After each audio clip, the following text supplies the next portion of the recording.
Shalom saudaraku yang terkasih di dalam Tuhan Yesus Kristus. Selamat pagi dan salam sejahtera untuk kita semua dimanapun saudara berada. Selamat datang kembali di Renungan Rohani pagi hari ini.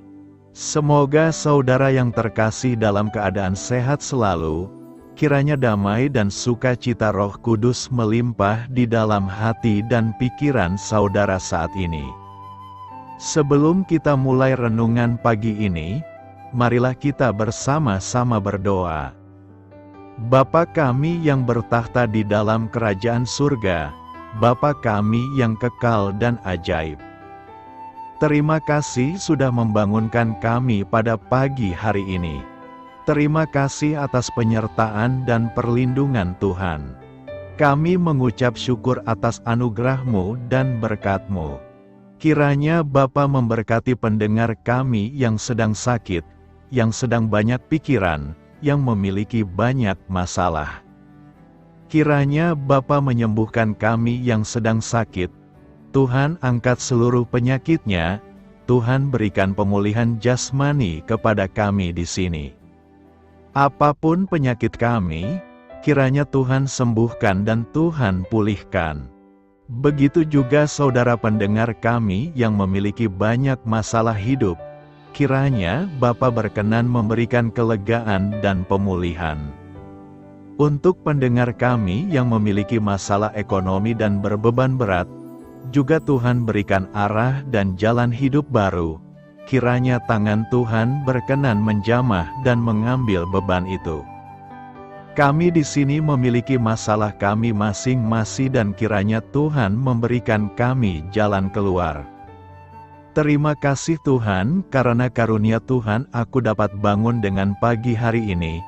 Aku menyerahkan seluruh aktivitasku hari ini ke dalam kuasa tangan Tuhan. Jauhkanku dari yang jahat, ya Tuhan, Tuhan Yesus. Tolong lindungi dan berkati aktivitasku hari ini. Tolong berkati juga keluarga dan teman-temanku. Bapa Surgawi, oleh karya Roh Kudus, tolonglah aku untuk menjauhi segala sesuatu yang melukai hati-Mu. Ampunilah segala dosa kami, ya Tuhan. Dalam nama Tuhan Yesus, aku sudah berdoa. Amin. Sahabat pendengar saudara rohani, bacaan renungan dan ayat emas Alkitab kita pada pagi hari ini dimulai. Nats bacaan kita pagi hari ini adalah, bencana demi bencana akan datang, kabar demi kabar akan tersiar. Mereka akan menginginkan suatu penglihatan dari nabi, pengajaran hilang lenyap dari imam, dan nasihat dari tua-tua. Tertulis di dalam kitab Yehezkiel 7 ayat 26. Judul renungan kita hari ini adalah Keinginan akan hal rohani. Bacaan kita pada pagi ini terambil dari kitab Yehezkiel 7 ayat 21 sampai dengan ayat 27. Aku akan menyerahkannya menjadi rampasan di tangan orang-orang asing dan menjadi jarahan bagi orang-orang fasik di bumi ini, dan mereka ini akan menajiskannya. Aku akan memalingkan wajahku daripada mereka dan perampok-perampok akan menajiskan rumahku yang berharga. Mereka akan masuk ke dalamnya dan menajiskannya, serta memusnahkannya. Sebab negeri itu penuh hutang darah dan kota itu penuh kekerasan. Aku akan membiarkan datang bangsa-bangsa yang paling kejam dan bangsa-bangsa ini akan mengambil rumah-rumah mereka menjadi miliknya. Aku akan mengakhiri kecongkakan mereka yang ditimbulkan kekuatan mereka itu, dan tempat-tempat kudus mereka akan dinajiskan. Ketakutan datang, dan mereka mencari keselamatan, tetapi tidak ada. Bencana demi bencana akan datang, kabar demi kabar akan tersiar. Mereka akan menginginkan suatu penglihatan dari nabi, pengajaran hilang lenyap dari imam, dan nasihat dari tua-tua. Raja akan berkabung dan pemimpin akan diliputi kekagetan dan tangan seluruh penduduk negeri itu menjadi lemas ketakutan. Aku akan perbuat terhadap mereka selaras dengan tingkah lakunya dan aku akan menghakimi mereka selaras dengan cara mereka menghakimi. dan mereka akan mengetahui bahwa Akulah Tuhan. Ayat renungan kita ini terambil dari kitab Yehezkiel 7 ayat 21 sampai dengan ayat 27.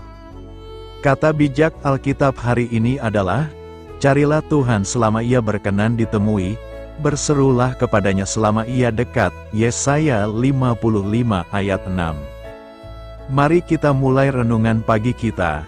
Baiklah, mari kita mulai segmen kisah inspiratif. Kehidupan akan dilanda oleh bencana demi bencana, sebab kita hidup di dunia yang telah rusak unsur-unsur penopangnya ketika manusia jatuh ke dalam dosa, terputus hubungannya dengan Tuhan yang adalah asal dan pemilik segala sesuatu. Bencana yang paling besar adalah rusaknya sendi-sendi kehidupan dari waktu ke waktu dan kasih semakin dingin. Pemuasan keinginan pribadi semakin tinggi, haus kekuasaan dan kehormatan, materialistis, dan banyak hal lain yang semuanya disebabkan oleh dosa. Menjadi jelas bahwa bencana kehidupan itu akan terjadi ketika semakin tergesernya hal-hal rohani oleh perkara-perkara dunia sampai habis. 3 hal rohani yang akan dirindukan adalah penglihatan nabi, pengajaran imam, dan nasihat tua-tua. Ketika hal-hal rohani ini pun terkikis sampai habis, maka kehidupan ini hanya akan menuai bencana. Mari merindukan hal-hal rohani dan meraihnya menjadi berkat bagi kehidupan ini selama ia masih ada dan sebelum terlambat, sebelum hal-hal itu hanya akan menjadi keinginan yang tidak akan pernah terpenuhi. Memiliki hati yang baru.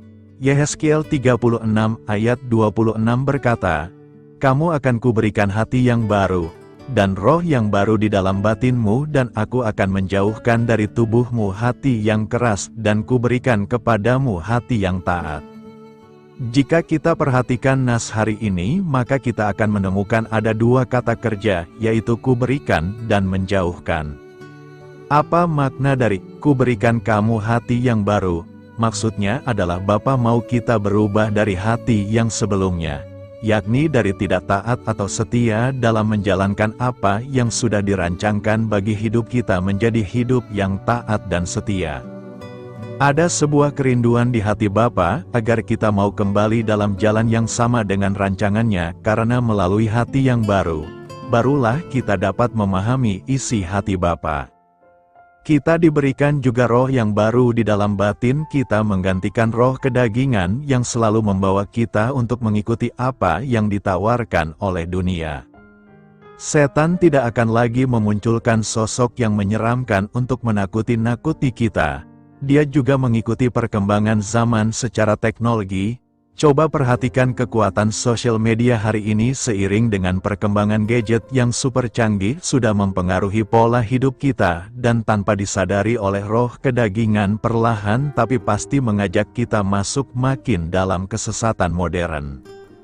Dalam nas ini kita juga diajak untuk menjauhkan diri dari hati yang keras. Apa yang dimaksudkan dengan hati yang keras? Hati yang keras adalah orang-orang yang sangat sulit menerima pendapat orang lain, susah diajak berbicara atau diskusi, dan selalu merasa benar dengan pendapatnya. Mereka lebih suka berdebat meskipun dalam hatinya setuju dengan pendapat kita. Orang yang keras hati akan sangat sulit dinasehati atau diubahkan karena kekerasan hatinya sangat menguasainya sehingga bertumbuh menjadi orang yang degil yang membutakan dan membawa kerugian untuk diri sendiri.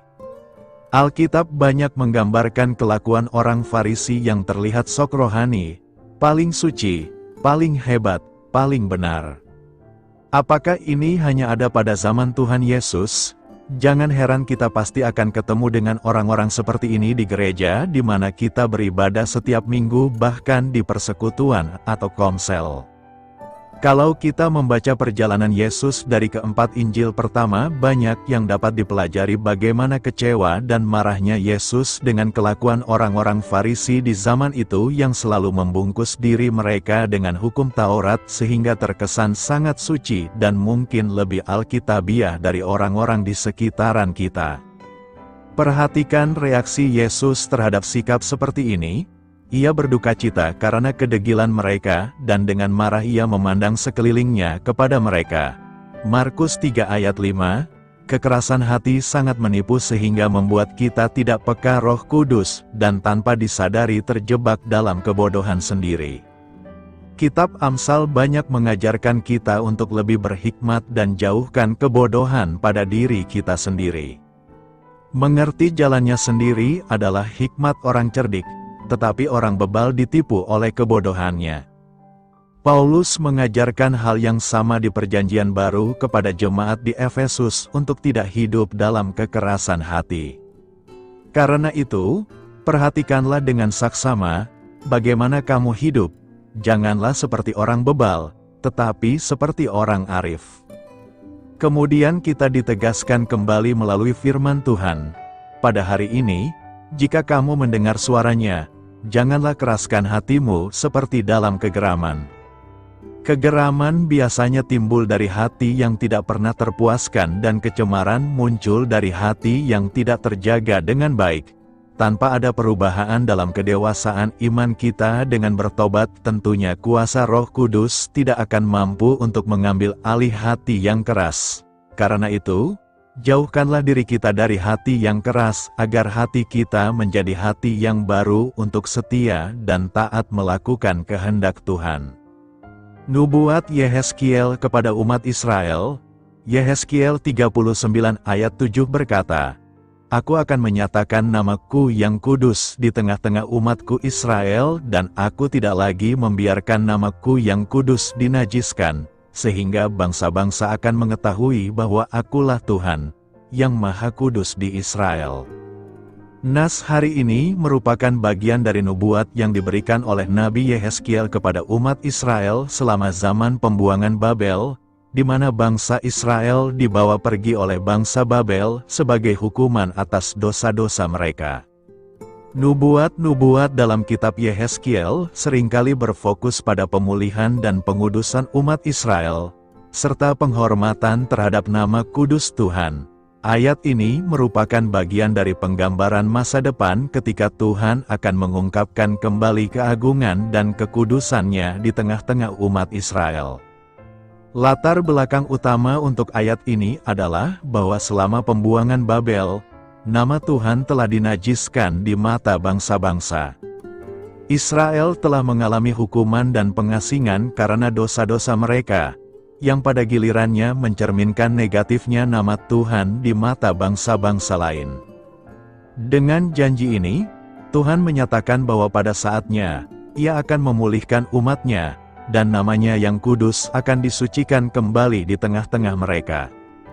Hal ini akan membuktikan bahwa Ia adalah Tuhan yang Maha Kudus di antara umat Israel, dan bangsa-bangsa lain akan melihat kembali keagungan dan kekudusannya. Dengan kata lain, Yehezkiel 39 ayat 7 menggambarkan bagaimana Tuhan akan mendemonstrasikan kebesarannya kepada dunia, mengembalikan kemuliaannya di tengah-tengah umat Israel, dan dengan demikian memperlihatkan bahwa Ia adalah Tuhan yang Maha Kudus di Israel. Apa yang hendak direnungkan dari nas hari ini? Nas hari ini menawarkan beberapa pelajaran yang perlu direnungkan. Pertama, kebesaran nama Tuhan. Ayat ini menegaskan pentingnya nama kudus Tuhan. Namanya mengandung kekudusan dan keagungan yang tak terbandingkan. Oleh karena itu, menjaga kemuliaan dan kesucian namanya adalah hal yang sangat penting. Kedua, pengampunan dan pengembalian.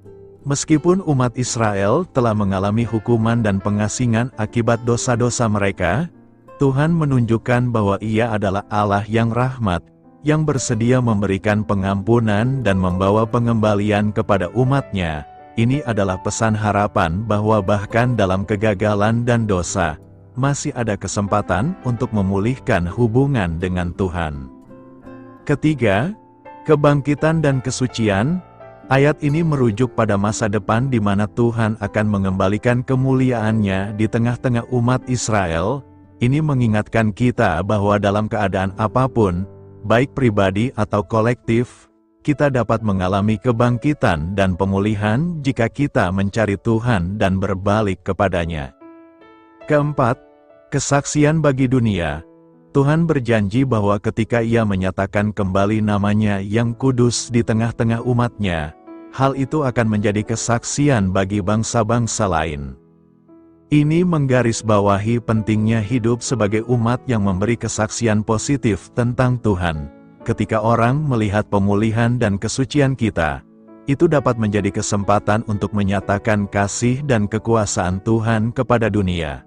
Karena itu, renungan ini dapat mengingatkan kita pentingnya menjaga kesucian nama Tuhan dalam hidup kita, menyadari kesempatan untuk pengampunan dan pemulihan, serta berperan sebagai saksi bagi dunia akan kekuasaan dan kasih Tuhan.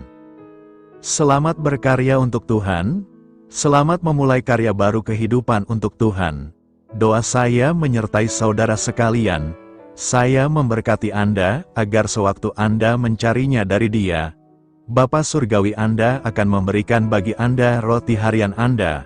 Dalam nama Yesus Kristus, Tuhan yang berkuasa atas alam semesta dan menuntun kita kepada iman yang menyelamatkan, Tuhan Yesus menyertai senantiasa. Tuhan memberkati. Amin.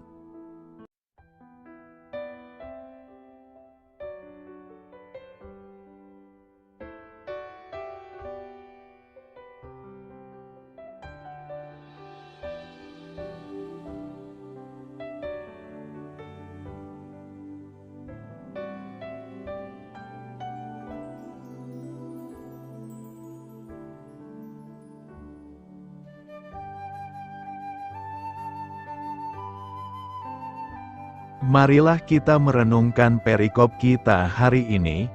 Demikianlah renungan firman Tuhan pada pagi hari ini. Semoga menjadi berkat di dalam hidup kita. Dan sebelum kita memulai segala aktivitas kita pada pagi hari ini, marilah kita berdoa.